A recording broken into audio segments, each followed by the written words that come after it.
sorprender a nadie que dentro de la agenda legislativa del Senado fue una promesa de campaña del señor presidente en impulsar este tipo de medidas. Claro. Que no nos sorprenda, porque esto fue algo que se prometió y que se dijo que iba a hacer.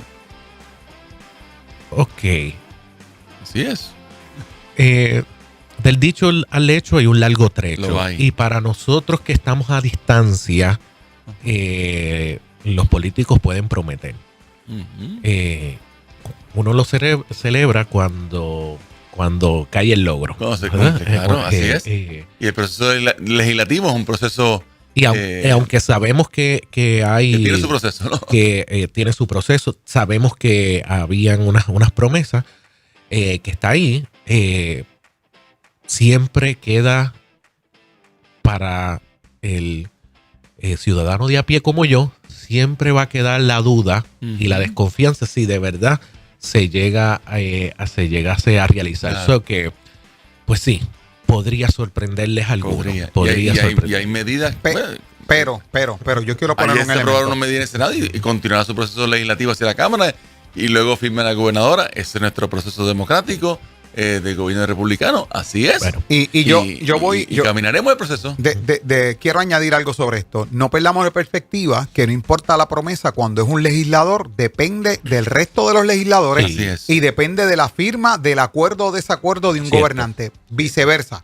Cuando una persona que aspira a la gobernación hace una promesa en términos de encaminar leyes o proyectos de ley, porque hasta que no se aprueben no son leyes, Correcto. depende del proceso legislativo de dos cuerpos que se aprueben. O sea que no es sencillo. Sí, por eso Y necesito un equipo para eso. En cierta forma estoy de acuerdo con lo que dice Esteban, de que sí, hay gente que va a decir, wow, y se va a decir, mira, lo cumplieron, se va a sentir sorprendido. Pero tomemos en consideración eso, que es un proceso que depende de un Correcto. y cuerpo que del no otro. termina, ¿no? Esto no ha terminado. Y que no ha Claro, terminado. claro, Esto no ha terminado. claro. Eso es una batalla a la vez. Eso es. Así es. Pero, como dije anterior, lo celebramos y gloria a Dios. Claro. Vamos a ver qué va pasando allá en la Cámara y después para la firma y todo ese tipo de cosas. Vamos a ir Estamos de acuerdo. monitoreando ese proceso. Claro. Y para los que no saben, estamos tocando este tema con el pastor Luis Roy, porque el pastor Luis Roy trabaja allí con el presidente del Senado y, ¿verdad?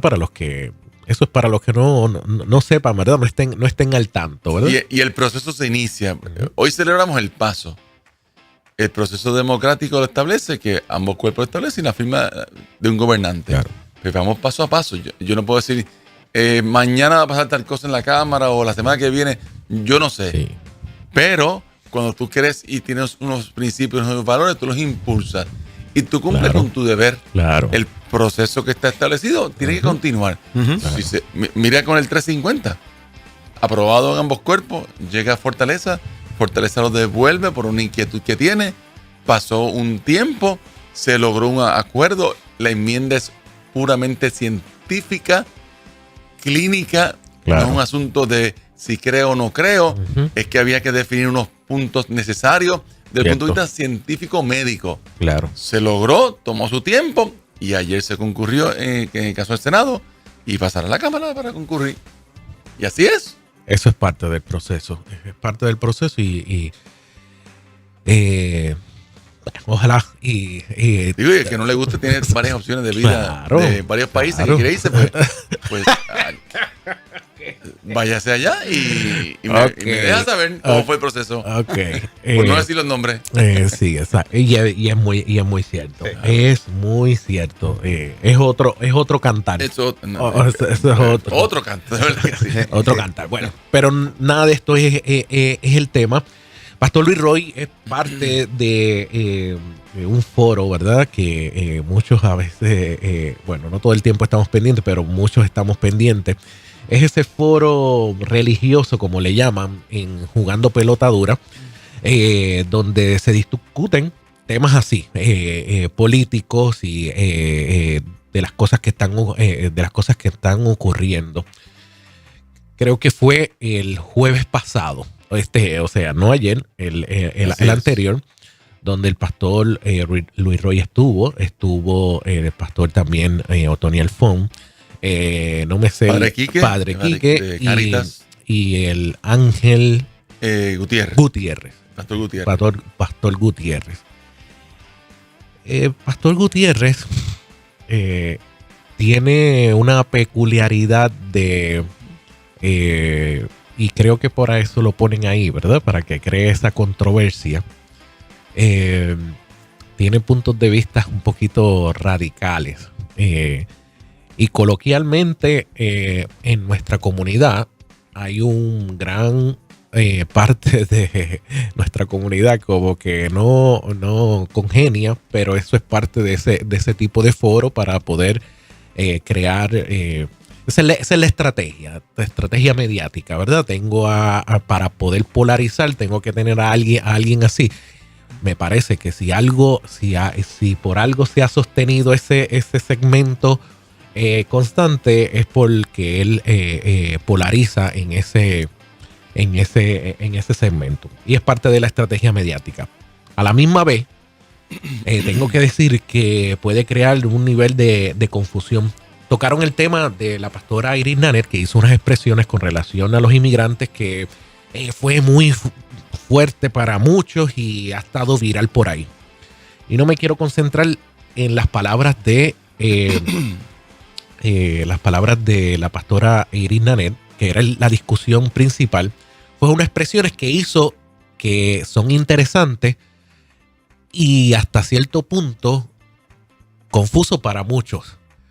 Y fue que Jesús no fue una persona necesariamente de ley y orden. Vamos a ver sus expresiones un poquito y regresamos acá para que el pastor nos aclare un poquito la situación. Vamos allá, cuando quiera.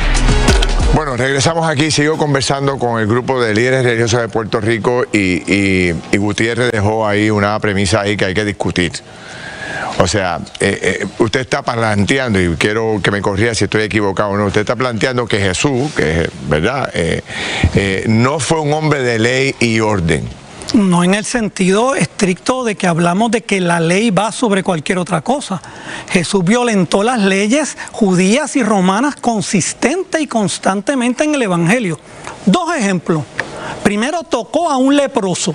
Eso estaba prohibido por la ley. Segundo, habló con una mujer samaritana y se le acercó. Estaba prohibido por la ley. Tocó a un muerto. Estaba prohibido por la ley. ¿Necesito dar más argumentos? La ley religiosa. No, la ley no era religiosa. La ley era religiosa y política en aquel tiempo. Las dos cosas iban juntas. No traten de darle vuelta. La ley religiosa que limitaba y que él mismo, por supuesto, ¿verdad? Si vamos a convertir esto en un debate teológico aquí, claro. Yo no puedo negar que Jesús fue un hombre que definitivamente, y en la Biblia otros como Daniel, se atrevieron a retar el sistema. O sea, no estamos hablando de eso, pero hace una declaración de que no era una persona de ley y orden. Ponemos la misma connotación de lo que dijo Iris Nanet. Y puede inducir, es una incitación. Puede inducir error. Vamos a violar la ley porque no creo que es justo. Y hay un pasaje que es bien claro. Cuando él dice al César... Martin Luther King, gracias a que violó la ley. Sí, no. Gracias a las mujeres que violaron la ley, ellas están aquí.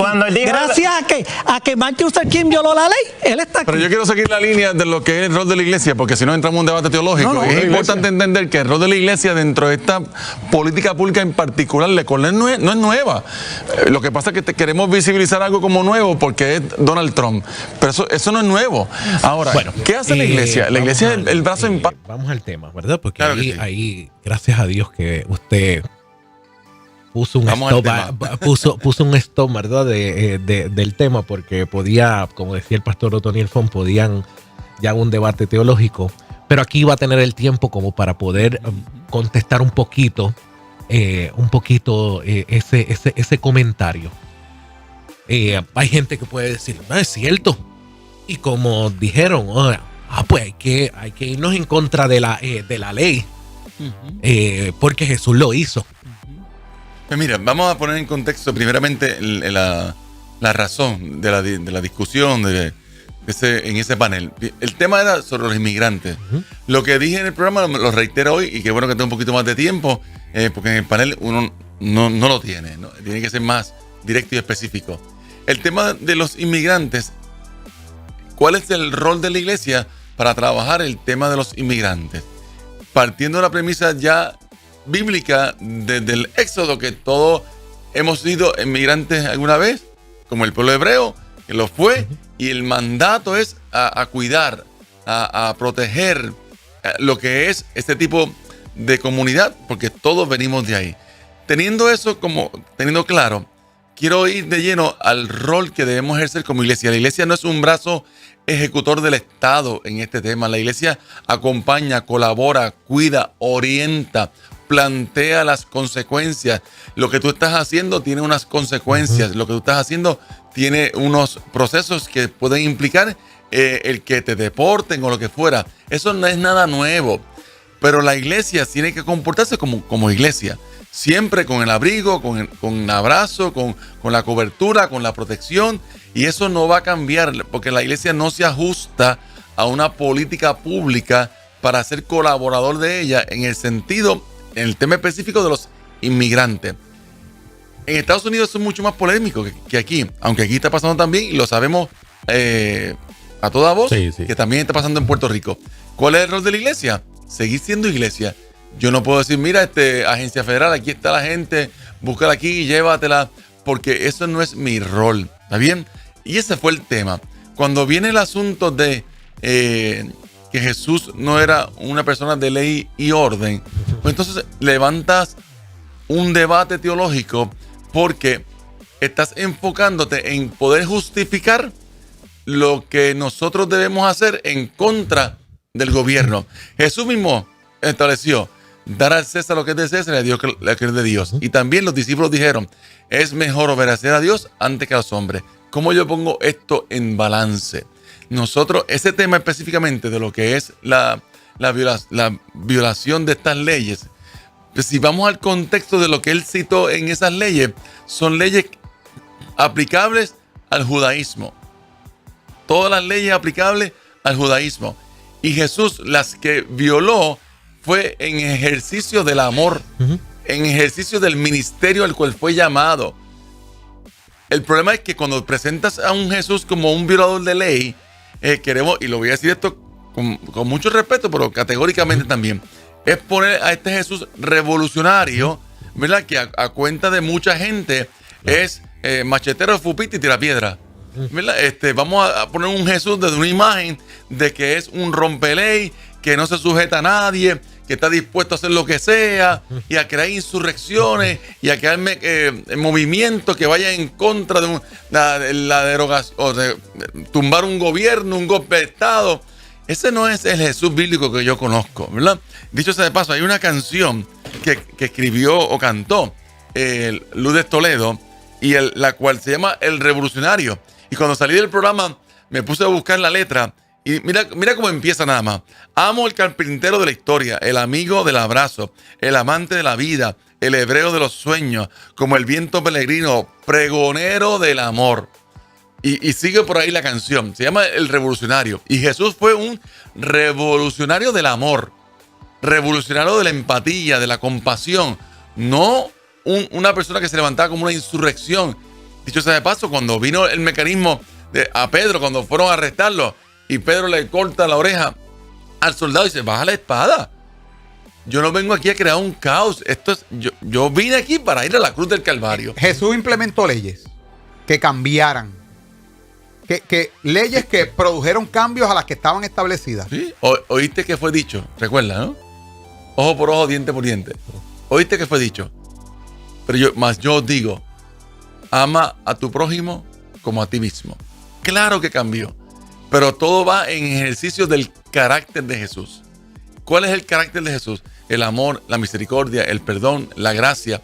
Pero no es el revolucionario de insurrección, pero de ir en contra de. Mi pregunta viene porque obviamente en el aspecto jurídico, mirando al crisol de lo jurídico, solamente una ley invalida otra ley. Sí. Pues entonces la gestión de él no estuvo equivocada. No, estuvo correcta porque vino a una ley establecida que perdía vigencia por una razón u otra en consono con su encomienda del Padre de venir a salvar al mundo, de salvar a los pecadores. Pues tenía que establecer nuevas leyes para invalidar las que estaban, porque impedía precisamente que se diera, se traera ya a existencia, se diera lugar o se diera paso a lo establecido por Dios, claro, por el Padre. Y estamos de acuerdo Sí, con sí, eso, sí. porque va en línea a lo que es la esencia de su carácter. Pero lo que quiero poner bien claro en perspectiva es que no es el Jesús el revolucionario en la mano con una botella con gasolina, prendiendo en fuego, lanzándola sobre Sí, alguien. claro. Ese no es. Y a veces queremos, y creo que era en parte tipo de línea, de crear esta figura de Jesús, del rompeleyes, de que no me importa, vamos para encima, aquí no hay quien nos pare. Y ese no es el modelo que vemos en el Evangelio. Sí. Todo lo contrario. Y donde más fuerte fue Jesús fue con sus propias leyes, las leyes del judaísmo. Y cogía a los fariseos y dice, ustedes son hipócritas. Pero no era en contra del imperio romano, aunque sabíamos que no estaba a favor de, pero sabía que ese era el imperio que estaba, el gobierno que estaba, y aún su propio juicio.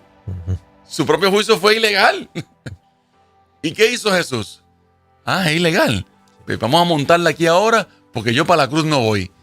No, se sometió a un proceso aún injusto e ilegal y fue hasta la muerte de la cruz porque sabía cuál era su agenda. Jesús era un revolucionario del amor, no un revolucionario de insurrección, de crear caos a un estado, de provocar lo que es una disidencia y una postura de antigobierno en todo el sentido que estamos acostumbrados a verla en el mundo entero. Y cuando vemos ejemplos que muy bien y que trajo el pastor Gutiérrez en cuanto a Martin Luther King y entre otros, que han luchado y han provocado cambios trascendentales en la historia.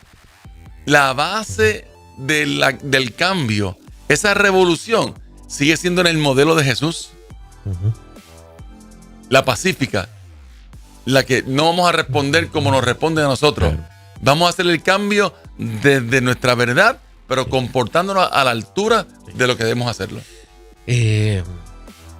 Sí, no tendríamos que entonces borrar Romanos, que habla de que nos sometamos a la autoridad. Sí, no tendríamos que borrar Pedro, en Primera de Pedro, por ahí, que habla de que también Dios utiliza, el Señor utiliza las autoridades para corregir o reprender al ladrón, ¿verdad?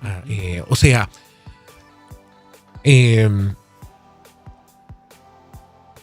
como usted bien dijo, hay una línea que no se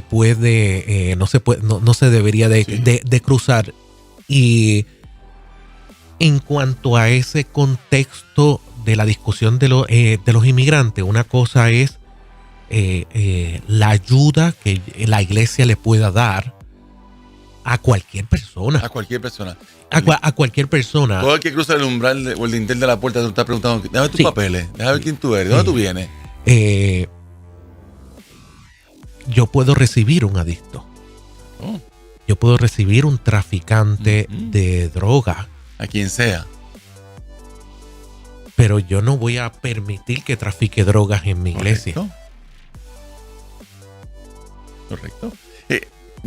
Mi postura como iglesia, y yo sé y sé que son dos cosas claro, bien diferentes. Lo que quiero decir es dónde trazamos el punto de lo ilegal y ilegal. Entonces, no, ayudamos a todo el mundo. Mira, pero yo no puedo exponerme también, o no puedo incitar a que se viole la ley. O sea, hasta dónde yo tengo que decir, y volviendo a sus palabras, con eso, no, Jesús no fue un hombre de ley y orden. Pues. Sí lo fue. Entonces yo puedo, sí, Jesús, que es el máximo líder de nosotros. Pero se había derogado el que las iglesias eran santuarios, que podían, eso creo que lo derogó por orden administrativa. Ya hablando de los inmigrantes. Hablando de los inmigrantes, o sea. Yo he escuchado de aquí, de la directora del Homeland Security, de que ella dice, mira, nosotros no vamos a intervenir en iglesias, en escuelas y en hospitales. No porque la orden no lo diga. Estemos claros con eso. Es porque ella está ejerciendo la política pública y está haciendo un ajuste en esos temas. ¿Ves? el tema del inmigrante no es lo mismo en Puerto Rico que en Estados Unidos, ¿no? En el sentido de la política pública de Donald Trump. He hablado con sinnúmero de pastores. Y dicen, pastores, esto es el arroz con habichuelas de años aquí. Hoy tenemos 100 miembros, la semana que viene tenemos 80 porque 20 se fueron. O por lo que... Esto es lo que vimos todo el tiempo. ¿Y qué yo hago? Hablando con este pastor amigo, ¿qué yo hago? Yo me inserto en el proceso y oriento. Claro. Les puedo decir, sabes que lo que estás haciendo tiene sus riesgos. Y sabes que si esto pasa, tu riesgo es que te deporten a ti, a tu familia, o se dividan porque tal vez el que no tiene papel eres tú y no así tus hijos porque nacieron en Estados Unidos. La dinámica que sea, que es muy diversa. Pero eso es un rol pastoral. También sentar a la persona y decirle, ¿sabes qué? Esta es tu iglesia, estés haciendo las cosas bien. Me acuerdo hablar con este pastor y dice, pastor, en mi county, ¿no? En mi área, la policía tiene mi número. Y la policía sabe que cuando detiene a un inmigrante y le preguntan, si quiere, ¿verdad? Le preguntan, mira esto, ¿qué pasó? Y la persona, mira, yo voy a la iglesia, y no quiero decir el nombre, del pastor tal. Ah, pues sí, es verdad, porque lo voy a llamar porque ese pastor ya dejó su información en el cuartel y lo llaman. ¿Es verdad que Esteban Bermúdez va a su iglesia? Sí, es verdad. ¿Qué pasó? Mira, que es tal cosa. Voy para allá a ver cómo puedo ayudarle. O sea, también el rol pastoral, dentro del cuidado, la protección, brindar servicio, consejería. Que se hace.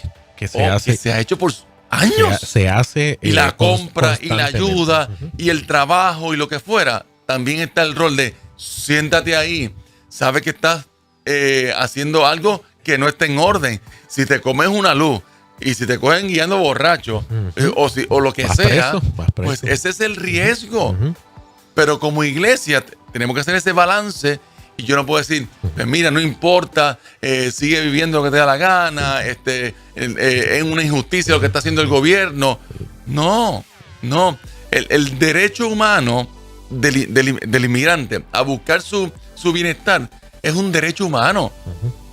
Nadie puede decir que está violando un derecho. Un argentino o un nicaragüense que dice, ¿cómo yo tengo un mejor estilo de vida para mi familia? Déjame buscar un nuevo horizonte. Eso es un derecho humano. Las fronteras se crean para protección, seguridad, establecer unos límites. Pero nada impide el derecho que yo tengo de buscar el bienestar de mi familia. Ahora, hay unas reglas y si usted quiere cumplir con esas reglas, bienvenido sea. Pero nadie me puede impedir mi derecho a decir, ¿por qué yo no me muevo de país para un mejor beneficio de mi familia? Para restaurar en todas las categorías hay que tener reglas, hay que tener una forma, un proceso. Lo que la iglesia no puede dejar es ser sensible al proceso. Claro. Y ese es mi punto vital y por eso como que en el panel volví a traer el tema. Vamos a dejar atrás la discusión teológica y vamos a enfocarnos en el rol de la iglesia. La iglesia sigue siendo esa empatía, ese cuidado. Si tiene hambre, le doy de comer. Si tiene sed, le doy de beber. Y que cada persona enfrente las consecuencias como ha enfrentado en otras áreas. O sea, ¿cómo yo sé en mi iglesia que el domingo no va a llegar alguien con una orden de protección? ¿Cómo yo lo sé? Si yo no estoy preguntándole a la gente en la puerta, ¿tú tienes orden de protección o no? ¿De dónde tú vienes? ¿Tú estás arrebatado hoy o no? ¿De dónde tú estabas anoche? ¿Tú estás con papel o sin papeles? La iglesia es iglesia y cada cual tiene que enfrentar las consecuencias. Yo como pastor mantengo eso junto con el balance de la información. Recuerda que tienes una conducta de riesgo. Tienes un proceso ahora mismo que es peligroso y si te arrestan o lo que fuera, pues sabes que tienes el riesgo de deportación y Dios sigue siendo Dios. No le eches la culpa a Dios después. Claro. Dios sigue siendo la voluntad buena, agradable y perfecta. Se debe de entender esto y se debería, ¿verdad? No sé, la herramienta te la damos, pero hay un proceso, hay unas leyes que hay que conducirse. Así es. Pero no puedo decirle, claro, con el cuidado, con dándole las herramientas, seguro. Como usted dice, si hay que llevarlo, si hay que buscar al abogado, si hay que... lo mismo lo hacemos en todas las... a un matrimonio se le ayuda. Yo lo estoy enfrentando como pastor en mi iglesia local. Claro. Tengo una familia ahora mismo en un proceso. Claro. Pero que está determinando si se queda o no. De eso al punto, ¿no? Jesús no fue no fue un individuo de ley y orden. Parece... Es presentar a Jesús como un sedicioso. Como una insurrección. Parece que... Cuidado con eso. no estás construyendo un buen muro, ¿sabes? No. Estás permitiendo que... Yo no estoy de acuerdo con esas expresiones. Yo tengo que expresarme como pastor. ¿Seguro? Yo no, Jesús. Decir que Jesús no fue de ley y orden es incorrecto. Para mí, en la perspectiva correcta, desde lo establecido por Dios desde el principio, desde los mandamientos, todo eso, cuando tú lo pones en orden y como usted dijo, pastor, ahí en el programa, entonces se forma un debate más bien teológico. No, para mí no. Qué bueno que Jesús violó el principio y la ley del judaísmo de no tocar a una mujer con flujo de sangre y lo hizo en el amor. Qué bueno que Jesús, basado en el amor, dijo, no me importa que sea sábado, el enfermo es enfermo, hay que atenderlo. Basado en el amor. Todo lo que Jesús violó, leyes y principios del judaísmo, tienen un solo fundamento: el amor, la gracia, la misericordia. Pero cuando llegó el momento de enfrentar el juicio ilegal, el arresto que le iba a hacer ilegal también, él no dijo, no. Se sometió. Vamos a montarla aquí y vamos a hacer un piquete aquí y vamos a tirarle con botellas con gasolina y fuego y vamos a tirar piedras y vamos a majarnos los portones. Porque no. Jesús se sometió al proceso injusto porque sabía que tenía una agenda. La cruz del Calvario por amor a todos nosotros.